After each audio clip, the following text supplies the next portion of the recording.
questions that you sent over, are those your questions? Yes, that was the ones I put together. Yeah.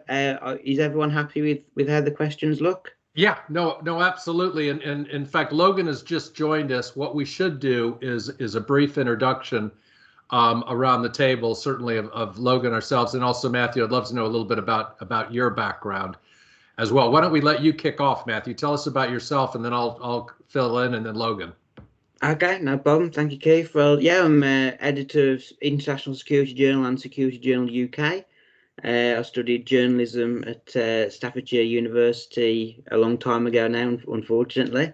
And then we kicked off with International Security Journal around about 3.5 years ago now. It's obviously been a fantastic success. We're really happy with how it's gone in the international market. And then just in the middle of last year, we had a number of our partners and clients talking about why don't we start regionalising the publication with by geographic region, whether that be the UK or America or Africa or whatever. So UK obviously is where we have the strongest roots. It's where we're based. It's where we have the greatest share of our audience. It's where obviously quite a lot of our customers are based as well. So we decided to start with Security Journal UK, which was November, so it's just been going a little bit over 6 months now. And obviously we're absolutely thrilled with how that's going as well. We're really grateful to you guys for the support that you've lent us on this issue. We're really keen to obviously work with you moving forward as well, whether that be through editorial or advertising or whatever it is that we partner on. And obviously we're looking forward to getting this special report up and running and out for the first week in May, so not too long now. So just keen to move along. But I mean, is there anything else you'd like to know at all? Or? No, I think Nick has done a good sales job to me, certainly of sponsoring this issue and the background in your readership. So I'm a happy camper. You've got 3 nationalities on this call from Cloudview, and even though we're made in the UK, yes, I speak with an American accent. I have been here over 20 years. I came here with a consultancy. My wife's mother was born in London, so she decided to put down roots and kind of got me stuck here. I'm ex-Vodafone, I'm ex-O2. I had all of the O2 assets other than the UK reporting to me prior to the Telefonica purchase. I then moved in the technology space with venture capitalists, and I've been CEO of 9 tech companies across Europe and the UK, usually a combination of software, hardware, and usually somehow related or have been related to the mobile industry or to wireless. And we'll come back and talk a little bit about Cloudview and the mobility side and where we're going with 4G and 5G as well. Logan, I'll let him introduce himself. He is not an American and not a UK, but go ahead, Logan. Well, I sort of am. I'm half. I'm 50-50 now. Hey, nice to meet you, Matthew. Hi there. I do have a New Zealand twang to you, but apparently I sound extremely English to anyone I speak to in New Zealand. So go figure. But yeah, so my background myself. So I'm here to product here. So I'm pretty much the glue in the product in the sense that I help with the development, I help with the operations team, I talk to the end customers and sort of bring the product to life. And today we can talk about some of the exciting stuff we have at Cloudview. My background is tech, has been tech for pretty much the last, last 2 decades of working in sort of telecoms and sort of smartphone development and IoT. And so I've worked with companies or for companies like Sony Ericsson and Sony and BlackBerry, and now here heading up product at Cloudview. Okay, fantastic. So Matthew, what we're going to do is I'm going to walk through the questions one by one, and then Logan's going to correct me where I make mistakes and argue with me so you can see that we're a developing and evolving company. Okay, no problem. I've just seen this being recorded. Are you okay to pass me the recording once the interview's finished? Yeah. I'm fine. I will try not to lie too much. I'm trying to sell, so at the end of the day, that's the positive side. I'll stop my bad jokes now then. yeah. No, that'll help me put the article together. So no, thank you for that. Perfect. So, and by the way, if you need anything, don't hesitate to reach out. Logan, Nick, and myself will make ourselves available. We know deadlines are deadlines, and we respect that. Fantastic. First question, the first one you ask is how do we stand out in such a competitive marketplace? And I actually turn the question around and I say that cloud CCTV is not really a competitive marketplace. I may have to say yet. But at the end of the day, if you think about old-fashioned CCTV security, and you go from the analog and now moving into the digital to the high definition and that move, yes, on the ground that's relatively competitive with installer partners and with a number of major camera manufacturers and a number of hardware manufacturers in terms of storage. But when you actually think about visual data and CCTV footage and the cloud, there are a couple of other players, but we don't believe anybody that's really captured the space that we're going after and is pushing to where we want to take our manipulation and use of that data in the cloud in that direction. So I think of us as an innovator and the new kid on the block in a bit of an old industry, but we think we're taking it to a new phase, if you will. And as we answer your other questions, I think that will become more clear why it's different. If I come to question 2, which is, what are the benefits? So why would anybody go to cloud surveillance? I mean, the first is consolidating footage. You've got a ton of different devices out there, more different storage, and this is, you can put them into a single depository and therefore consolidate those various feeds. It also gives you remote access. One of the issues that happens with having DVRs or having network video recorders is they tend to be either inside the IT room or underneath the staircase or wherever they happen to be. And in this particular case, very often you have to access that either physically or through some form of IT department. Here's what we need, here's what we're trying to do, et cetera. Whereas in the cloud, you're able to then access any of those images you need anytime, any way. And Logan will talk later on about our management layer and how we really manage those capabilities and the role-based permissions that we're able to give. But so the second one is remote access. The third comes back to legal obligations, and that is, as a recorder of CCTV, you have to be able to allow access to that either to police or to security services. You also have responsibility of care of service of that data. We've all heard about GDPR restrictions, GDPR controllers. By moving it to the cloud, you're able to be much better about those legal obligations. You can still make big mistakes. The point is you have the ability to be very careful about who accesses, when they accessed, and controlling that.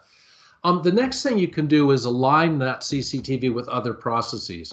So if you think about, many other companies are moving to cloud-based services, whether that's Xero and accounting or whether that's other forms of IT services. Frankly, COVID has accelerated that dramatically. And so you have the whole working from home, you have sites that you want to access or understand more about the security, what's going on. So you want to think about aligning your security services with the other things that you're doing in the cloud. And so that's another reason. Fifth, we're a big user of AWS, and there are experts that manage that data, both in terms of uptime, in terms of security, in terms of access. So what you're doing when you move to a cloud-based service is, provided you pick good operators, you're picking a cloud that is being watched over for you by others. And we use a combination of Rackspace and AWS working together to make sure that all of our data is very, very well protected, and we're able to use it for our development platform, et cetera. So the fifth is manage the data by experts. The sixth is, we have these calls from some of our customers. I'll give you the perfect example for me this week is the dog ate my wallet. And I lost literally 3 credit cards. Well, if you've got the DVR under the staircase, or if you have a flood in the IT server room, your data is gone. In the case of credit cards, when you make the phone calls, it's kind of funny. No, I didn't lose it. No, it wasn't stolen, but it's sitting here in shreds and it doesn't work. So at this point, you're eliminating those hard drive issues, which could be end of life. It could be that you have the thing sitting, it could be heat, any number of things. And then the last one, of course, is if you think about a site that has many, many storage devices, by moving it to the cloud, you can reduce your storage costs, both in terms of CapEx and in terms of OpEx. So those are the 7 reasons that we believe this move to the cloud is taking place. And that to me is the benefits of cloud-based surveillance. So that's your second question. A bit long-winded. I'll stop there before I go to the third. Okay. Fantastic. No, thank you. That is helpful. Okay. No, it's good. I think number 3 then was more about the product itself. Is that maybe one for Logan? Let me take a cut and then he'll correct me. Okay. Hey, you're on a roll, Keith. Go for it. Okay. So, why is it a game changer? This is a tough one, Matthew, because we believe we're starting on the game changing today, and there's an even bigger game changing coming tomorrow, if you will. Okay. So the first thing today is many of these CCTV security systems are motion detection, and bam, you've got an event because of motion. Well, guess what? Motion can be the leaves being moved around by the wind. It can be a spider deciding to build a web, on top of the webcam. So these are issues where we think that first game change is we've changed from where we trigger events based on people or based on vehicles. And we then move that event to the cloud, and you're able to then access that event through devices. You're able to filter on that. I want to see all events between these hours. I want to see these events that have this many people. Whatever the type of manipulation of that data you want to do, we're starting to work on. So this first game changing is from moving from what I would call sort of a dumb device to use of intelligent device, use of that data as events. The game changing that then moves to the future, and this is getting ahead of ourselves, is if you think about how much of that visual data is actually used, we think the industry standards, maybe 2% of it is actually looked at or used.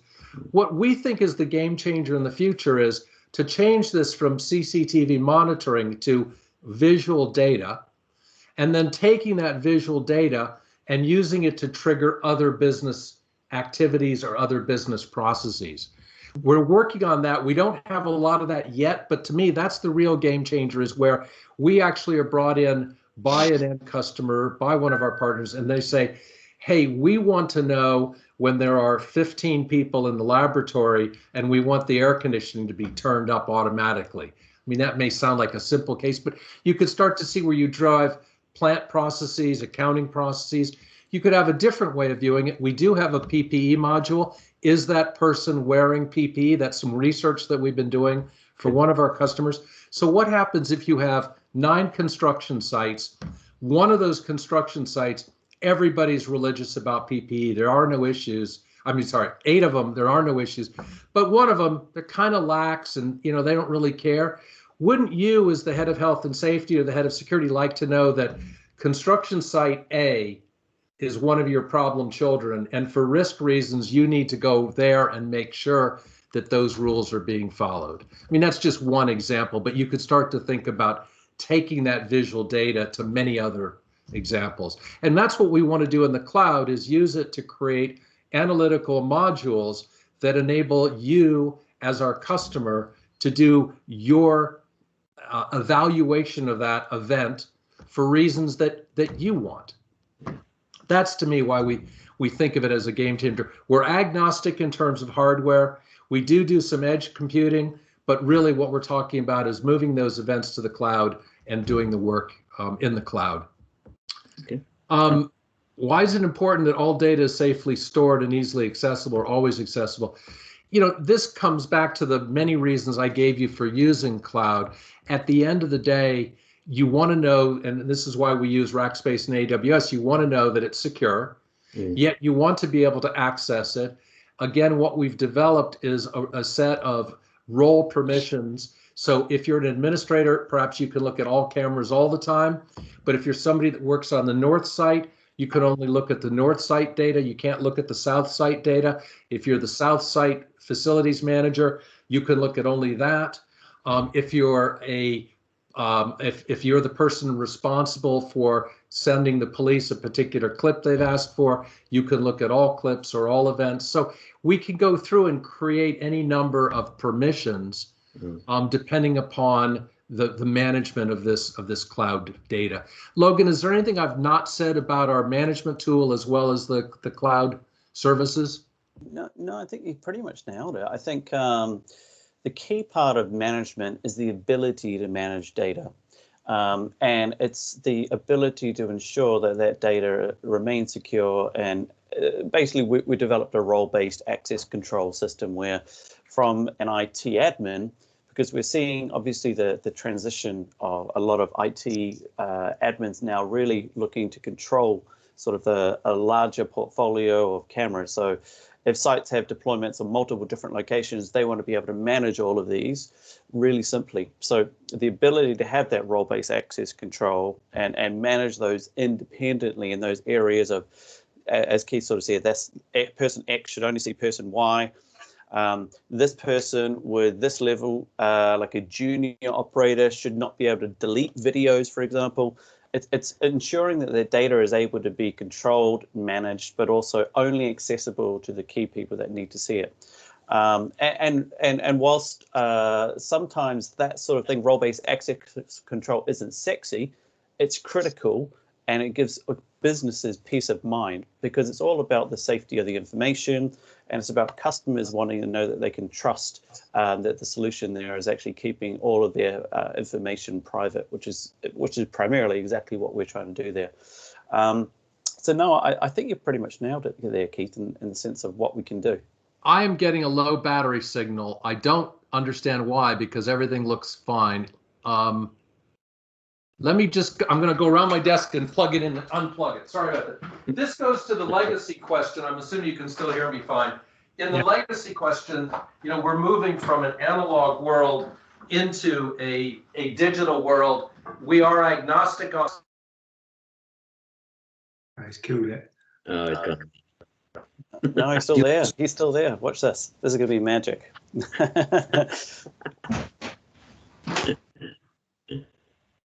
I'm back. Well, you're right. It is magic. Well done. My speaker's unmute. And you're muted now. How about now?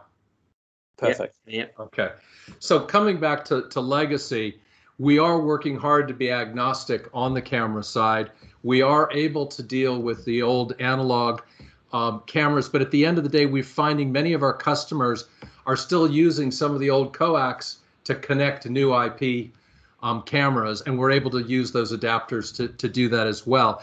At the end of the day, we are working hard to make sure that our product is able to take any of the feeds that are available and obviously create a good environment for the cloud-based analysis. Obviously, if you're talking about grainy, horrible images, it's a little bit, not a little, it can be impossible to do the analysis that we're looking to do in the cloud. In terms of the future of cloud-based security, we've touched on some of that, Matthew, but to me, it's taking all of the different feeds. So we were talking with one of the large London councils last week, and they've got over 850 cameras on their estate, and those range from monitoring pavements to parking lot management to housing association security to high street traffic management, et cetera. And we see a lot of those systems coming together, and we're working to be part of that in terms of the flexibility of what are you trying to manage with this data? How can we help you with managing that visual data in a way that is valuable to you? And so that's some of the future things that we're working on. This comes to your last question, which is what's our plans? Having told you about this wonderful future stuff, right now we've just received new investment from our investors, and it's really bread and butter. We are taking our existing customer base, which is mostly housing associations and some councils, some police force. We're moving them from our old product, which was the old analog, to the new high definition IP product, and to where we're moving from motion to event, which is really the event is triggered by a person or a vehicle, or it's either or both. So we're making that transition. We're building our partner installer channel, which is why we're very interested in in your magazine. We know you have end users, but we also know you're very strong in this partner installer channel. That's going to be our route to market. And so for us, it's really building the base business over the next 12 months to then be able to accelerate into special projects. And we have a couple. We have a very interesting Vodafone special project that we're working on. We've got another one for a very, very large European conglomerate, two actually for large European conglomerates where we're working on. In one case, it's call it a portable interview system to where you can do interviews on the road and then come back and have those interviews uploaded into a secure database by that corporation. So those are the kinds of things, and that's part of the work from home or part of the distributed workforce that we see, that we believe will be helpful to our growth over the coming years, I'll say. So that's a fast fly through your 7 questions, and happy to answer other ones, and then of course make sure that Logan gives us any wisdom that I've missed. Yeah, I mean, the only other one for me really was which sort of vertical markets are you looking to target at the moment? You mentioned councils and police. Councils, I'll start. Housing associations, councils, police is a little bit different. That tends to come on the back end of councils as a result of that. Construction, we do, and we have been working well on a mobile product. So we're doing some work with a large construction firm to where we're putting up towers. Those towers are using 4G to transmit to the cloud.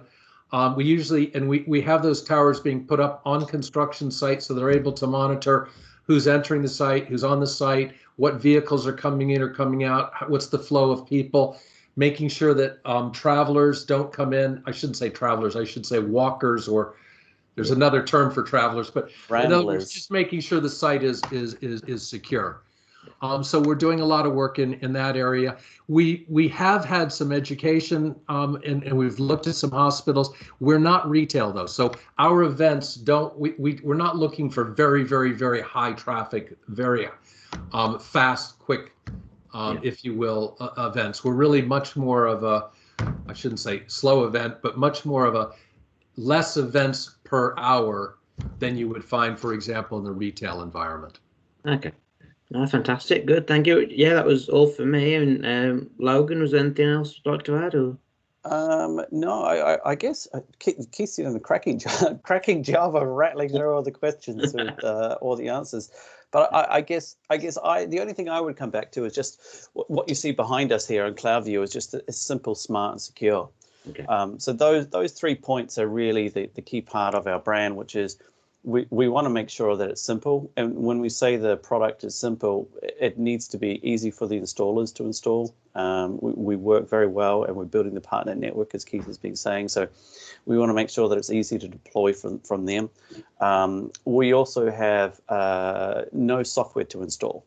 So, for example, you don't need to have applications. It's just accessible from your desktop browser here right now. So I can access it anywhere securely. We've got 2-factor authentication and other key areas so that users, when they're logging in, can ensure that those users are safe and secure. And then obviously you can do simple things like revoke access, time bomb access. So you can grant access to certain people with privileges for a certain period of time. So it's really easy to use. The interface is very simple to use as well, with just some key core icons. And then with regards to the smart side, as Keith was saying, it takes some of the thinking out of it, because it's not all motion detection. We see a high number of customers just looking for people and vehicle, or the key areas of interest. So that's the smartness that we're putting in. And my side of product is I'm now thinking about all the great things we can start to integrate with our customers. So we're talking and engaging with our customers about how we can make it smarter. And Keith was saying, really, again, how do we make it more from passive to more of a productive system and really convert it into a new age? And then probably the final part is just echoing the security side of things. So again, we work with AWS. All of our information is encrypted in transit and at rest. It's using AWS, so obviously it's we're using high security areas there. So the data itself, nothing is stored at the edge. It goes straight to the cloud. So if a site was broken into, it removes that headache from people trying to think gosh, how much storage do I need on these devices, and will I have enough for 7 days, 14 days, or 30 days or not? But it removes that headache, but also it just removes that frustration of, gosh, that was stolen, so I don't have that information anymore. It's all goes straight up into the cloud. It's accessible. I don't need to worry about those things. So it's just some of the simple points that actually not people overthink, but they're just really, really valuable and can be time consuming. Even if you needed to share information with police, it's, hey, I don't need to send someone down to the cellar at this location, and someone doesn't have the key because Joe down the road left and they're not sure where the key is, so they're trying to find it to get a USB or to copy a DVD, which is still being used, which my kids don't even know what a DVD is. But it's those sorts of things. And we can literally, from the cloud, we can just make it really simple, smart, and secure, and easy as well. So to be fair, from my side, Keith's done a cracking job on there. So I think we've covered off pretty much everything I can think of. So Matthew, I've got two things to close. Smart, one of the things is in our Edge device, you're able to put in a zone. So if you're looking at a picture this big and here's the door, you can put a box around the door, and if the door opens and a person comes, that's the specific area you're looking, which is why it's smart, but it brings me, Nick, to the second point.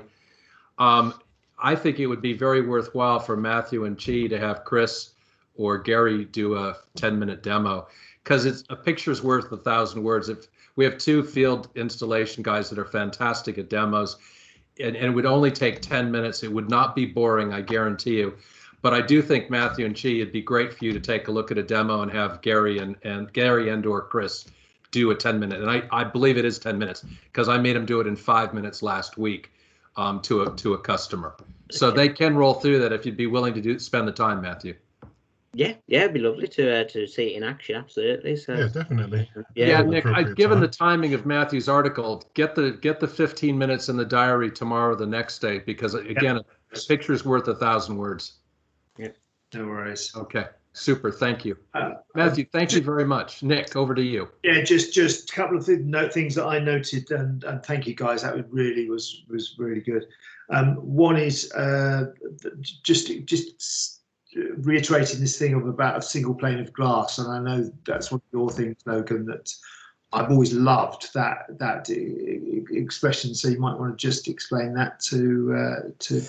Yeah, and I think the great thing is you'll see it in the demo with Gary and those guys. But again, it comes back to, from a product perspective, my view is what are the barriers and what are the problems and what are we trying to do? And you can have multiple devices where you have to have multiple login points.